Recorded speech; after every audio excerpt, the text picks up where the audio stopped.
kind of skimmed over that you want to touch on or that we've missed out on? That's a great question. Should have started with that one.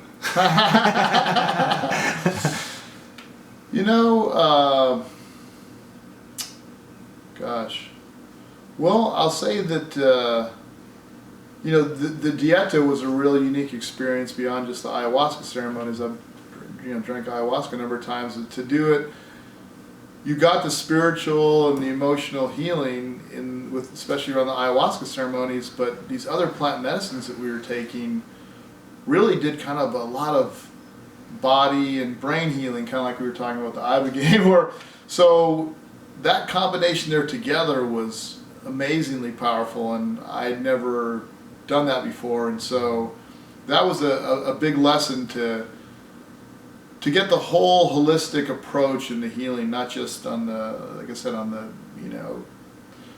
emotional and spiritual side, but to combine it with these other plant medicines, so that you came out of there and you had worked on your trauma, processed your trauma, but your overall bodily systems were in a better state to be able to support that new person that you are. And I think that we'll see more of these kind of complete healing modalities where you're doing the pre-work, you're doing the post-integration work, you're combining different medicines together, like they do a crossroads with the ibogaine and the toad venom. And so I think that's where we are now, is just figuring out and testing these different models. Okay. Jay, do you have any questions in all of this? An answer. Look at Mitch to answer. Yeah, but what's the playing the devil's advocate? These are powerful medicines. These are powerful experiences. We shouldn't allow people to take these freely and openly. What would you say against that? Yeah, I'd say first that these medicines are not for everybody, and for sure, if you're a sociopath or a psychopath or schizophrenic or have severe mental illness, they can definitely be contraindicated for those people. But to me, it's been really beautiful is that you have to be called to the medicine, and so that takes any kind of proselytization or anything away from my perspective on it. And I think you have to be doing the work. That's the key for the people that I brought, is that they're already doing the work on their own healing, and when you combine that with the medicine and in a safe environment and a positive environment with people who are skilled at using it, it's super powerful work and super powerful results, but I think it's very safe. And that's the military model right there. I kind of told people, it's like, this is ayahuasca jump school. The shamans are basically the jump masters. They're going, basically we're going to do something that could otherwise be very dangerous and have a lot of risks, and people could get hurt from it and bad things could happen. But if we trust them and do what they tell us to do and do it correctly, we'll get positive results. And it could be hard, it could be difficult, but there won't be no one will get left behind. And that's exactly what happened. And so I think that you have to have a model that people can trust, and the key thing for veterans in there is having other veterans that have gone before, because they feel betrayed by their government, by their people, all that, and that's the sort of key ingredient you have to add in with veterans, is this trust of other veterans who have been there, who know their perspective, and that with the sort of ayahuasca jump masters or any other kind of plant medicines seems to be the key. The indigenous experts along with the veteran connection is, I think, the template going forward. Well, that gets back to that camaraderie I was asking about earlier, where you have to have your brothers around you once you get broken down. Yeah. And same, I think same sort of thing now, right? I mean, you come back in and do these plant medicines, you need that connection there and trust of the people that have gone through it. Yeah, and that's a great point. As you're sort of, this is like the new basic training, right? This is the basic training to go from you were in the military, now it's the re-entry training to reintegrate yourself as, not being a soldier but not fighting in war anymore. Fighting for the greater good in society.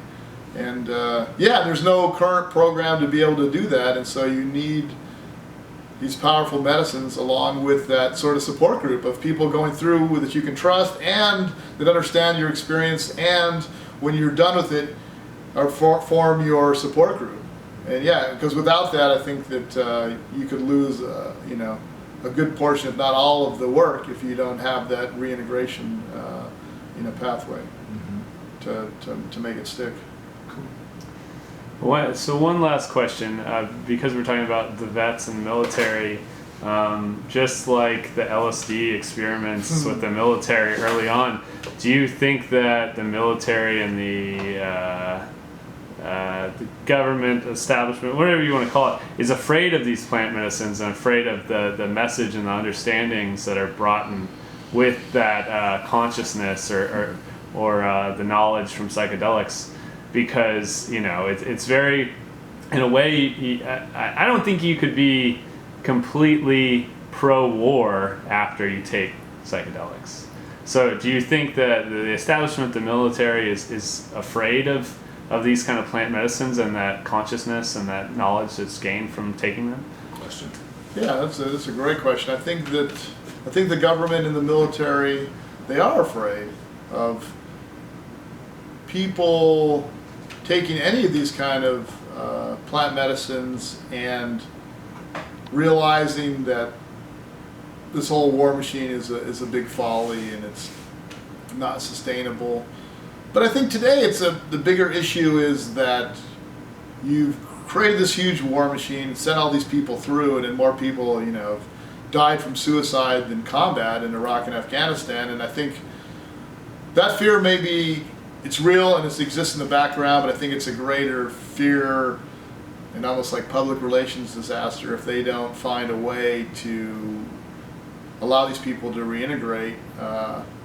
There won't be any military to send any other place, because it'll be broken, and you won't be able to keep it together or get new people in it. So I think that's actually a bigger fear, and as they sort of dealing with both, where they know that there's a fear of greater acceptance of these things, meaning some people will, not want to fight to begin with, or who are fighting and say, I'm going to opt out. But I think it's a bigger issue that there won't be any military to have fight at all if we don't heal these people that are, haven't been reintegrated. Mm-hmm. So, cool. That's a good question. yeah, that's a great question. Anything else? No, I mean, I just, maybe we could talk about